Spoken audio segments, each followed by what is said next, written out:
কেমন আছো তোমরা? নিশ্চয়ই ভালো আছো। আবারও চলে আসলাম তোমাদের সামনে অনলাইন ক্লাসে। সবাই স্বাস্থ্য সচেতন হয়ে নিশ্চয়ই ক্লাস করছো, আর তোমাদের সিলেবাস অনুযায়ী নিশ্চয়ই পড়াশোনা শুরু করে দিয়েছো। তো আমাদের অনলাইন ক্লাসের জন্য আমরা প্রথমেই আমাদের প্রিন্সিপাল স্যারকে ধন্যবাদ জানাচ্ছি, আর ধন্যবাদ জানাচ্ছি কাকে? আমাদের শিফট ইনচার্জ দ্বয়কে। তো আজকে তোমাদের আমি যে বিষয়টা পড়াবো সেটা হচ্ছে বাংলা। বাংলা তোমাদের এর আগেও ক্লাস হয়েছে, তোমরা টিউটোরিয়াল পরীক্ষা অনুযায়ী বাংলা ক্লাসগুলো শেষ করবে। আজকে আমি তোমাদের যে অধ্যায়টা নিয়ে আলোচনা করব সেটা হচ্ছে একটা গল্প। ঠিক আছে, তোমাদের প্রথম অংশটা শেষ হয়ে গেছে। আজকে আমি দ্বিতীয় যে বড় রাজা এবং ছোট রাজা, বড় রাজা এবং ছোট রাজা, এই গল্পটা নিয়ে তোমাদের সাথে আলোচনা করব। অভিভাবকবৃন্দরা আপনারাও সাথে সাথে জয়েন করে ফেলুন এবং বাচ্চাদেরকে একটু সহায়তা করুন। তো গল্পটা শুরু করি। প্রথমে গল্প না জানলে নিশ্চয়ই আমাদের পড়া এগোবে না, ঠিক না? গল্পটা নিশ্চয়ই সবাই বাসায় পড়েছো। কেমন লেগেছে তোমাদের কাছে গল্পটা? একটু কঠিন কঠিন মনে হয়েছে ভাষাগুলো, ঠিক না? তো আমি তোমাদেরকে আরো সোজা করে গল্পটা শোনাচ্ছি। দুইটা রাজা ছিল, বড় রাজা আর ছোট রাজা। বড় রাজার কাজ কি ছিল? বড় বড় রাজ্য জয় করা। সে বড় বড় কি করতো? হাতি, ঘোড়া, কামান, বন্দুক সাজিয়ে যুদ্ধে যেত, জয় ঢাক পিটিয়ে সে যুদ্ধ করতো এবং বড় বড় রাজ্য জয় করত। আর ছোট রাজা সে সাধারণ মানুষদের নিয়ে ছোট ছোট সব কিছু নিয়ে রাজ্য জয় করত। তো শক্তিশালী হলে আসলে যে বড় সব কিছু অর্জন করা যায় না, সেটা এখানে বলা হয়েছে। আর বুদ্ধির জোরটা যে বেশি, সেটাও এখানে এই গল্পটাতে প্রকাশ পেয়েছে। মস্ত বড় এই পৃথিবীর বড় রাজা ক্রমেই তা জয় করে ফেলল। একসময় চর এসে খবর দিল কি যে মহারাজ, শুনেলাম ছোট রাজা ছোট রাজ্য নিয়ে সুখে রয়েছে। বড় রাজা বললেন, তাকে গিয়ে বলো আমি এই পৃথিবীটা জয় করে নিয়েছি, সে রাজ্য ছেড়ে অন্যত্র চলে যায়। এই খবর ছোট রাজার কাছে চলে গেল, কিন্তু ছোট রাজার রাজ্য এতই ছোট যে সৈনিককে সেখানে কিছুই দেখতে পেল না। চক্ষুর অগোচরে সে রাজত্ব, সেখানে প্রবেশ করাই কঠিন। বড় রাজা বড়ই খাপ্পা হয়ে বললেন, চলো আমি নিজে যাব। খাপ্পা অর্থ কি? রাগান্বিত হওয়া, মানে খুব রেগে গেলেন এবং বললেন আমি নিজে যাব। ঠিক আছে, বড় রাজা মস্ত বড় বড় হাতি, ঘোড়া, সৈন্য সামন্ত নিয়ে ছোট রাজার রাজ্যে গেল, কিন্তু সেখানে কিছুই দেখতে পেল না। তার পায়ের নিচ দিয়ে ছোট ছোট সব কিছু গলে যেতে লাগলো, অর্থাৎ ভিতর থেকে সব চলে গেল। মন্ত্রীরা মন্ত্রণ দিল সবার চোখে অনুবীক্ষণ যন্ত্র লাগিয়ে দিতে। অনুবীক্ষণ যন্ত্রটা কি? অনুবীক্ষণ যন্ত্রটা হচ্ছে এক ধরনের যন্ত্র যেটা দিয়ে ছোট জিনিসকে বড় করে দেখা যায়। কিন্তু সৈনিকরা বললো যে এত ছোট, এই যন্ত্রটা দিয়ে তো শুধু চোখই কাজ করবে, আমাদের তো আর হাত কাজ করবে না। তখন কি হলো? সেনাপতি বলল, রাজা বলল দেখাই যাক না। যুদ্ধ বাঁধলো। সেনাপতি পায়ের তলা দিয়ে ছোট রাজার ফৌজ পালিয়ে গেল, অর্থাৎ ওখান থেকে সরে পড়ল। ফৌজ অর্থ কি? সৈন্য। তীর কামান আন্দাজ করতে না পেরে বাতাসে হানা দিতে লাগলো, নয়তো আকাশে ঝুপঝাপ শব্দ বড় রাজার ছাউনির উপর পড়তে লাগলো। বড় রাজার বড় বড় তীর ধনুক যেই না কাজ করে ছোট রাজার রাজ্যে ছুঁড়ে ফেললো, তখন সেগুলো কি হলো? নিজেদের গায়ের উপরেই পড়তে লাগলো, কারণ ছোটকে তো সেগুলো আর আঘাত করতে পারছে না। ওরা এত ছোট যে পায়ের নিচ থেকে তাদেরকে দেখাই যাচ্ছে না। বড় বড় অস্ত্র, সেসব অস্ত্র সব বড় জিনিসকেই লক্ষ্য করে, ছোটকে দেখতে পায় না। বড় রাজা বড় বড় মন্ত্রী, বড় বড় সেনাপতি ফাঁপড়ে পড়ে গেল। ফাঁপড়ে অর্থ বিপদে পড়ে গেলে ছোট রাজার সঙ্গে সন্ধি করতে চাইলেন। সন্ধি অর্থ কি? মিলন। ছোট রাজা হেসে বললেন, আপনি আপনার মস্ত রাজত্ব নিয়ে সুখে থাকুন। ছোটতে বড়তে সন্ধি হলে কি হয় তা কি জানেন না? ছোটতে বড়তে সন্ধি হলে কি হয় সেটা ছোট রাজা বড় রাজাকে হেসে হেসে বলল। বড় রাজা বলল, তা কি আর জানি নে? সেনাপতি বললেন, এত বড় পৃথিবীটা জয় করে এলেন বড় রাজা, আর ওইটুকু জানেন না? ছোট রাজা বললেন, তাহলে এবারকার মতো এটুকুই জেনে ঘরে চলে যান। আরো কি জানতে চান? বড় রাজা রেগে তখন বললেন, ছোট টুটি চেপে ধরো। টুটি অর্থ ঘা, তাহলে বুঝবে কি জানতে চাই। বলে বড় রাজা নিজের মস্ত মুঠির ভিতরে ছোট রাজা সবকিছুকে কষে ধরলেন। কিন্তু বড় রাজার হাত দিয়ে যখন সেই ছোট রাজ্যকে আঁকড়ে ধরলেন, তখন বড় রাজার সেই আঙুলের ফাঁক দিয়ে কি হলো? ছোট সবকিছু সরে যেতে লাগলো। কিছুক্ষণ পরে রাজা মুঠি খুলে দেখলেন যে তার হাতের মধ্যে ছোট রাজার কিছুই নেই, সবাই পালিয়ে গেল, আর কি একটা যেন রাজার হাতের মধ্যে বিঁধে রইল। যন্ত্রণা বড় রাজার আঙুলটা দেখতে দেখতে ফুলে ঢোল হয়ে গেল। এই হলো আমাদের গল্পটা, ঠিক না? তাহলে গল্পটা যে আমরা পড়লাম, এই গল্প থেকে আমরা কি জানতে পারবো? আমরা জানতে পারবো যে আসলে শক্তি নয়, বুদ্ধির জোরটাই হচ্ছে সবচেয়ে বড়। বুদ্ধির জোর থাকলেই সব কিছু জয় করা সম্ভব। তাহলে আমাদের এখানে যে জানার বিষয়গুলো, সেগুলো হচ্ছে পাঠ শেষ করে আমরা কি জানতে পারলাম?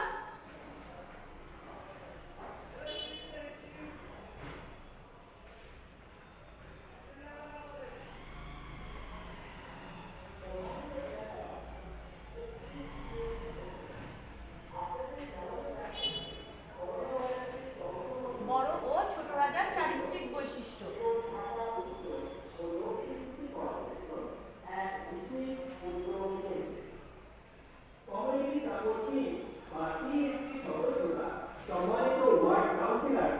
সকালবেলায় রোগী শনাক্ত করতে ও তাদের সহায়তা দিতে কাজ করছে।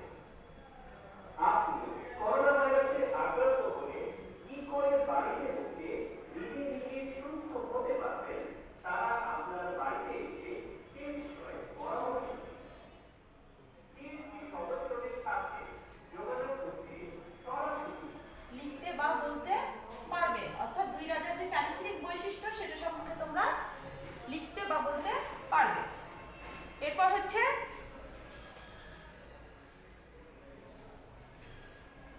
এখানে একটা যন্ত্রের কথা উল্লেখ করা হয়েছে, অণুবীক্ষণ যন্ত্র। এই অণুবীক্ষণ যন্ত্র সম্পর্কে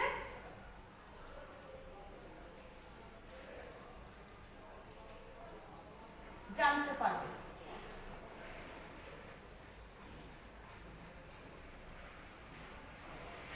আরো জানতে পারবে শক্তির চেয়ে বুদ্ধি বেশি,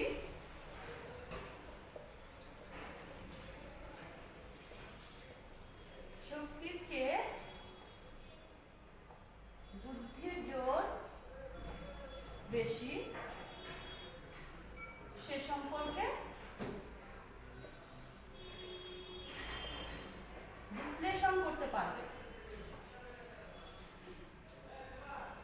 বিশ্লেষণ করতে পারবে। তো আমরা তো গল্পটা শুনলাম, ঠিক না? গল্পের মূল বিষয়টা কি? আসলে এই গল্পটার মূল বিষয়টা, মূল বিষয় আমরা দুটো রাজার যে চারিত্রিক বৈশিষ্ট্য সেই সম্পর্কে আমরা জানতে পেরেছি। বড় হলেই যে ছোটকে তুচ্ছ ভাবতে হয় না, সে সম্পর্কে আমরা জানতে পেরেছি। এবং ছোট হলেই মানুষের স্বভাব খারাপ হয় না, এ সম্পর্কেও এই গল্পটাতে বলা হয়েছে। ছোটরা আত্মনির্ভরশীল হয়ে জ্ঞান ও বুদ্ধির জোরে বড়দের শেখাতে পারে, মর্যাদা রক্ষার যুদ্ধে জয়ী হতে পারে। এটি গল্পের হচ্ছে মূল বিষয়, অর্থাৎ মর্যাদা রক্ষার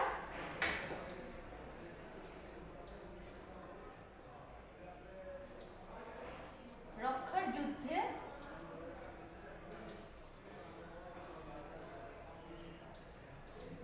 জয়ী হওয়া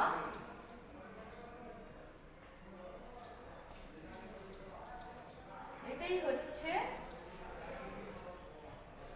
গল্পটির মূল বিষয়। গল্পটির মূল বিষয়। এছাড়া আমরা অনেক কিছু জানতে পারবো এখান থেকে, কিছু শব্দার্থ আছে এবং প্রশ্নের উত্তর আছে।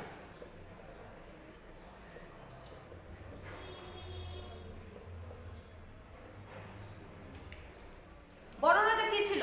অহংকারী ছিল, লোভী ছিল। সে শক্তির জোর দেখিয়ে সবকিছুকে জয় করতে পেরেছে, কিন্তু আসলে তার বুদ্ধি কম। সে ছোটতে বড়তে কিভাবে সন্ধি করতে হয় সে কথাটা সে জানতো না। কিন্তু ছোটরা কি হয়? বুদ্ধির জোর দিয়ে, অর্থাৎ তার বল এবং বুদ্ধি দিয়ে, জ্ঞান এবং বুদ্ধি দিয়ে সে সবকিছুকে জয় করতে শিখে গেছে। সেই সঙ্গে কোনো সমস্যার সমাধানে শক্তি প্রয়োগ না করে বুদ্ধি প্রয়োগ করে কিভাবে অগ্রসর হওয়া যায় এবং শান্তি আনা যায় সেটা ছোট রাজা জানতো, যার কারণে তার রাজ্যে সবসময় সুখ বিরাজ করত।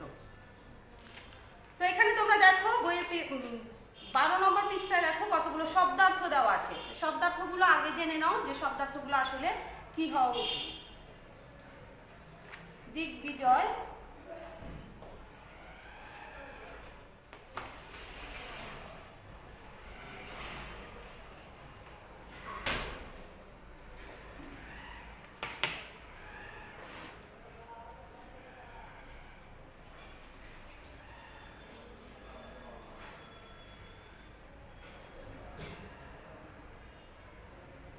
অনেকগুলো শব্দার্থ দেওয়া আছে তোমাদের। দিগ্বিজয়, চারদিকে নানান জায়গা জয় করা, চারদিকে নানান জায়গা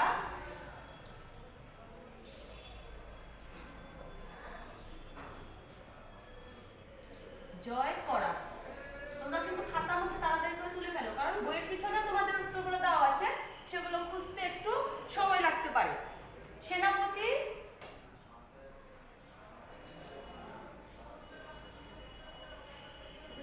সেনা দলের প্রধান,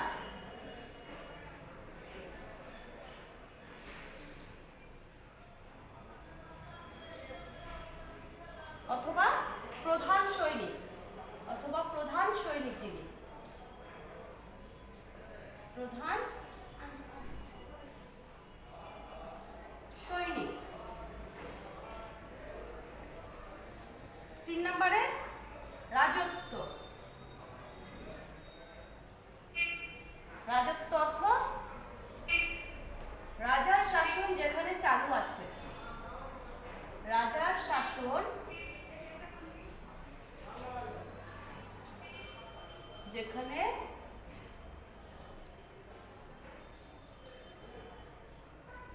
চালু আছে। এরপর চলে আসো জয় ঢাক।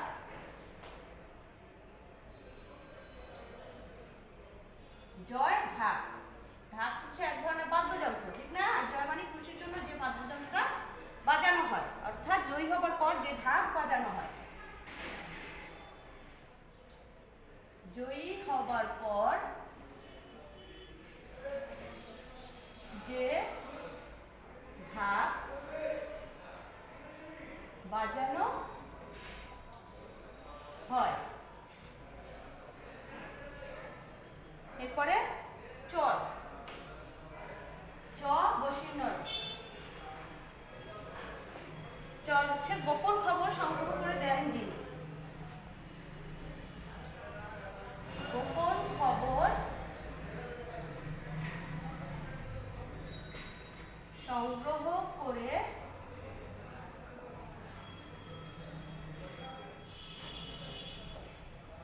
দেন যিনি। দূত, দয় দুর্গার ত, দূত অর্থ বার্তাবাহক।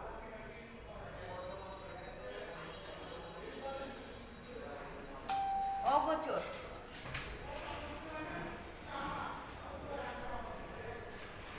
অগোচর চোখের আড়ালে থাকা, চোখের আড়ালে থাকা। প্রিয় শিক্ষার্থীরা, তোমরা নিশ্চয়ই তাড়াতাড়ি করে লিখে ফেলেছো উপরগুলো, তো আমি এই কয়েকটা মুছে দিলাম।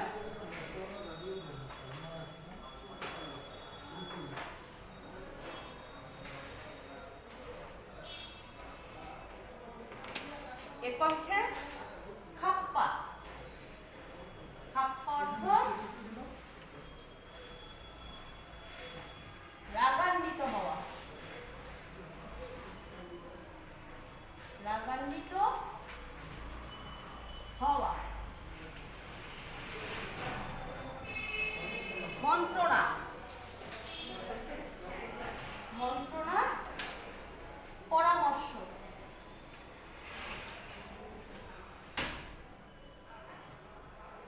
মন্ত্রণা পরামর্শ। অনুবীক্ষণ, অনুবীক্ষণ যন্ত্রের কথা বইটাতে উল্লেখ করা আছে তোমাদের গল্পে, ঠিক আছে? তাহলে অনুবীক্ষণটা কি তা জানতে হবে। অনুবীক্ষণ হচ্ছে কি এক ধরনের যন্ত্র যেটা দিয়ে কি ছোট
এরপরে অস্ত্র,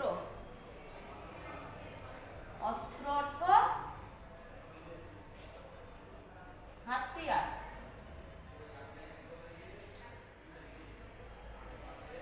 সন্ধি, সন্ধি মিলন। এরপরে রথরথী, রথরথী একসাথে আছে কিন্তু আমি আলাদা করে লিখবো। রথ হচ্ছে এক ধরনের কি, এক ধরনের গাড়ি,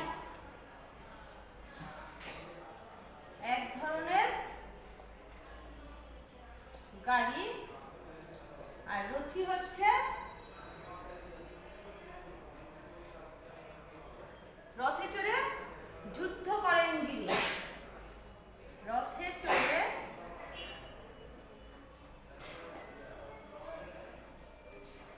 যুদ্ধ করেন যিনি।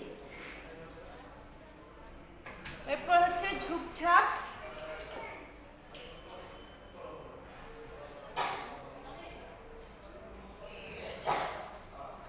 ঝুপঝাপ হচ্ছে পতনের শব্দ, পতনের শব্দ। রাজ্য,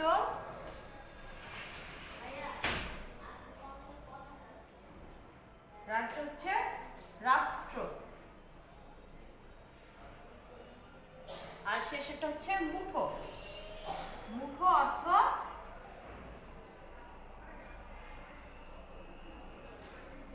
মুঠো, মুষ্টি। ময়ূরকার মদিনার শয় ঠ, টয় না কিন্তু ঠ, হ্যাঁ, মুষ্টি। তাহলে এই গেল আমাদের শব্দার্থ। যেহেতু তোমাদের টিউটোরিয়াল পরীক্ষায় একটা উদ্দীপক দেওয়া থাকবে, সেই উদ্দীপক থেকে শব্দার্থ এবং প্রশ্নের উত্তর করতে হবে, সেহেতু তোমাদেরকে শব্দের অর্থগুলো অবশ্যই শিখতে হবে। কারণ শব্দের অর্থ যদি তুমি না জানো তাহলে সেই উত্তরগুলো করতে পারবে না। তাহলে আমাদের শব্দের অর্থগুলো মোটামুটি লিখে দিয়েছি। তোমাদের সুবিধার জন্য আবার আরেকবার করে বলছি। দিগ্বিজয়, যেটা হচ্ছে চারদিকে নানান জায়গা জয় করা। সেনাপতি, সেনা দলের প্রধান। রাজত্ব, রাজার শাসন যেখানে চালু আছে। যারা শুনতে পাও নাই আবার শুনে লিখে নাও সাথে সাথে। জয় ঢাক, জয়ী হবার পর যে ঢাক বাজানো হয়। চর, গোপন খবর সংগ্রহ করে আনেন যিনি। দূত, বার্তাবাহক। অগোচর, চোখের আড়ালে থাকা। খাপ্পা, রাগান্বিত হওয়া। মন্ত্রণা, পরামর্শ। অনুবীক্ষণ, এক ধরনের যন্ত্র যেটা দিয়ে কি হয়, ছোট জিনিসকে বড় করে দেখানো যায়। ফৌজ অর্থ সৈনিক। অস্ত্র, হাতিয়ার। সন্ধি, মিলন। রথ হচ্ছে এক ধরনের গাড়ি, আর রথী হচ্ছে রথে চড়ে যিনি কি করেন, যুদ্ধ করেন। ঝুপঝাপ, পতনের শব্দ। রাজ্য, রাষ্ট্র। আর মুঠো, মুষ্টি, অর্থাৎ যে আমরা এভাবে যে হাত মুঠো করে রাখি সেটাকে বলা হয় কি, মুষ্টি। তো এই গেল আমাদের শব্দের অর্থ। এখন এখানে কিছু প্রশ্নের উত্তর আছে, যে প্রশ্নের উত্তরগুলো দেখো আমরা বইতেও পাবো। প্রশ্নের উত্তরগুলো আবার তোমাদেরকে আমি মুখে মুখেও বলে দিই। বড় রাজা কিভাবে রাজ্য জয় করতে বের হলেন? যেহেতু উদ্দীপক দেওয়া থাকবে এবং 3টা প্রশ্নের উত্তর করতে হবে, 3টা প্রশ্নের উত্তর তোমাকে অবশ্যই শিখতে হবে। বড় রাজা কিভাবে রাজ্য জয় করতে বের হলেন? তাহলে বড় রাজা কি করলেন, বড় বড় সৈন্য সামন্ত, বড় বড় হাতি ঘোড়া, তারপরে জয় ঢাক পিটিয়ে রাজ্য জয় করতে বের হলেন। বড় রাজা, খ নম্বর দেখো, বড় রাজা ছোট রাজার উপর রেগে গেলেন কেন? প্রশ্নগুলো আমি একটু লিখে দিই তোমাদেরকে।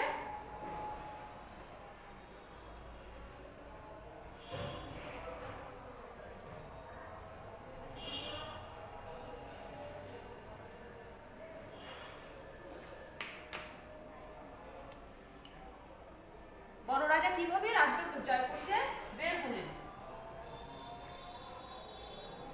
প্রশ্নের উত্তর লিখো। এখান থেকে 3টা প্রশ্ন থাকবে, তোমাদেরকে 3টার উত্তরই লিখতে হবে। কিন্তু বইতে তোমাদের 5টা প্রশ্ন আছে, তোমরা 5টাই শিখবে, কারণ কখন কোন প্রশ্নটা তোমাদের চলে আসে সেটা কেউ বলতে পারবে না। এই জন্য তোমাদেরকে 5টা প্রশ্নের উত্তরই শিখতে হবে। বড় রাজা কিভাবে রাজ্য জয় করতে বের হলেন? 1 নম্বর, ক নম্বর।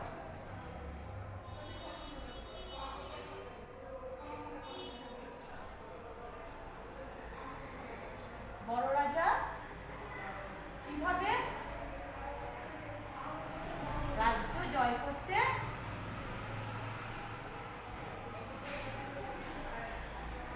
বের হলেন। তাহলে বড় রাজা প্রথমেই বলেছি কি কি নিয়ে বের হলেন, বড় বড় হাতি ঘোড়া, বড় বড় সৈন্য সামন্ত সৈনিক, তারপরে আরো জয় ঢাক পিটিয়ে বড় রাজা বড় বড় রাজ্য জয় করতে বের হলেন। বড় রাজা ছোট রাজার উপর রেগে গেলেন কেন? কেন রাখবেন ছোট রাজার উপরে বড় রাজা? কারণ বড় রাজা তো ছোটকে দেখতে পেল না, ঠিক না? সে যুদ্ধ করতে গিয়ে কি করলো, তার তীর ধনুক যখন ছুঁড়ে ফেললো তখন সেই তীর ধনুকগুলো ছোট রাজার উপর না পড়ে উল্টা তার দিকে আর তার সৈনিকের উপরেই সেগুলো পড়তে লাগলো। তখন কি হলো, সে নিজেই ক্ষতিগ্রস্ত হলো, অর্থাৎ তার সৈনিকেরাই সেই তীর ধনুকের আঘাতে মরে যেতে লাগলো। তাহলে সে কি করলো, যুদ্ধে হেরে গেল। এই জন্যই বড় রাজা ছোট রাজার উপর রেগে গেল। খ নম্বর হচ্ছে বড় রাজা ছোট রাজার উপর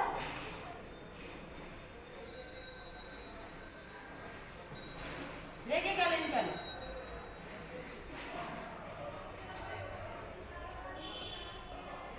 আর তোমরা নিশ্চয়ই বাসায় আসলে পড়াগুলো মুখস্থ করে ফেলেছো, এটা আরেকটু ঝালাই করবে, কারণ পরে যদি তোমার মুখস্থ না থাকে তাহলে পরীক্ষার খাতায় তুমি ঠিকভাবে লিখতে পারবে না। বড় রাজা কেন ছোট রাজ্যকে জয় করতে পারলেন না?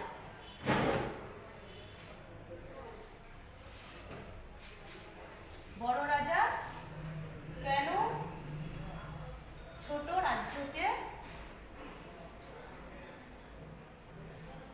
জয় করতে পারলেন না?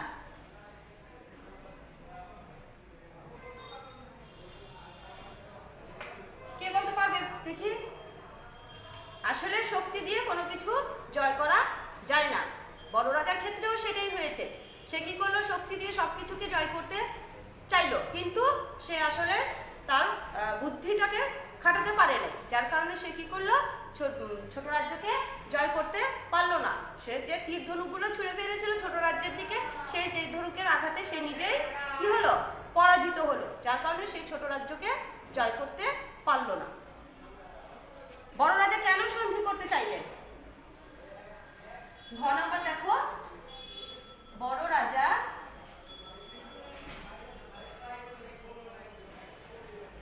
কেন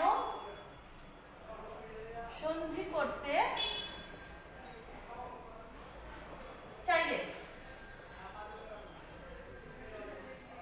যখন বড় রাজা দেখলো যে না, সে ছোট রাজার সাথে আর কিছুতেই পারছে না, অর্থাৎ ছোট রাজা তার পায়ে নিচ দিয়ে চলে যেতে লাগলো, তখন সে ছোট রাজার কাছে কি করলো, সন্ধি করতে চাইলো।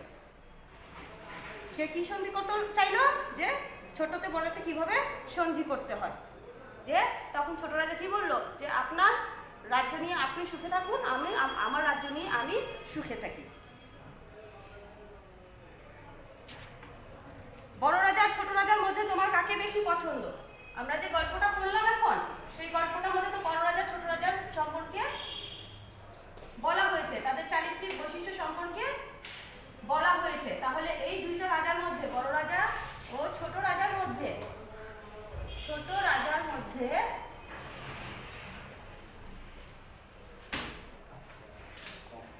তোমার কাকে বেশি পছন্দ? বেশি পছন্দ এবং কেন? দুইটা প্রশ্ন দেওয়া আছে এখানে, ঠিক না? একটা কাকে বেশি পছন্দ আর এটা হচ্ছে কেন পছন্দ। তাহলে বড় রাজা এবং ছোট রাজার মধ্যে সবারই ছোট রাজাকে বেশি পছন্দ, কি না? ঠিক না?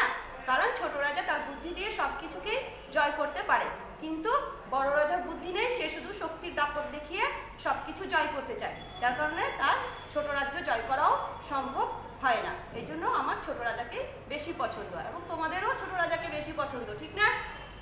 তো আজকে আমাদের যে গল্পটা আমরা শুরু করেছিলাম বড় রাজা এবং ছোট রাজা দিয়ে, আশা করি সবাই অনেক ভালো জানতে পেরেছো এবং খুব মজা নিয়ে গল্পটা শুনেছো। তো এটার আসলে মূল বিষয় সম্পর্কেও জানতে হবে, যে আসলে শক্তির জোর নয়, বুদ্ধির জোরটাই হচ্ছে সবচেয়ে বেশি, যেটা এই গল্পের মূল বিষয়। তাহলে এই মূল বিষয় যদি তোমাদের জানা থাকে তাহলে অবশ্যই তোমরা প্রশ্নের উত্তরগুলো অনায়াসেই করতে পারবে। তো তোমাদের যেহেতু উদ্দীপক একটা দেওয়া থাকবে এবং উদ্দীপক থেকে শব্দার্থ এবং প্রশ্নের উত্তর করতে হবে, তো তোমাদের আমি শব্দার্থগুলো বোর্ডে দিয়েছি এবং প্রশ্নের উত্তরগুলো মুখে বলেছি, আমি বোর্ডে লিখিনি, কারণ তোমরা এখন অনেক বড় হয়ে গেছো, ঠিক না? বড় বড় করে বোর্ডে লিখলে সময়ও কুলাবে না। এই জন্য আমি প্রশ্নটা শুধু বোর্ডে লিখেছি আর প্রশ্নের উত্তরগুলো কি করেছি তোমাদের মুখে বলে দিয়েছি। আশা করি তোমরা এই প্রশ্নের উত্তরগুলো মুখস্থ করবে এবং শব্দার্থগুলো মুখস্থ করবে। তো তোমাদের হোমওয়ার্ক কি রইল? বড় রাজা এবং ছোট রাজা গল্প থেকে শব্দার্থ এবং প্রশ্নের উত্তরগুলো শিখে ফেলা। শুধু শিখলে হবে না, হাত চালু রাখতে হবে। এই জন্য কি করতে হবে? খাতা নিয়ে বসে যাও আর প্রশ্ন উত্তরগুলো মুখস্থ করে অবশ্যই খাতায় লিখে ফেলবে। ঠিক আছে? সবাই ভালো থাকো, সুস্থ থাকো। আজকের মতো এখানে আমার পাঠ শেষ করলাম, আবার দেখা হবে আগামীতে। ধন্যবাদ সবাইকে।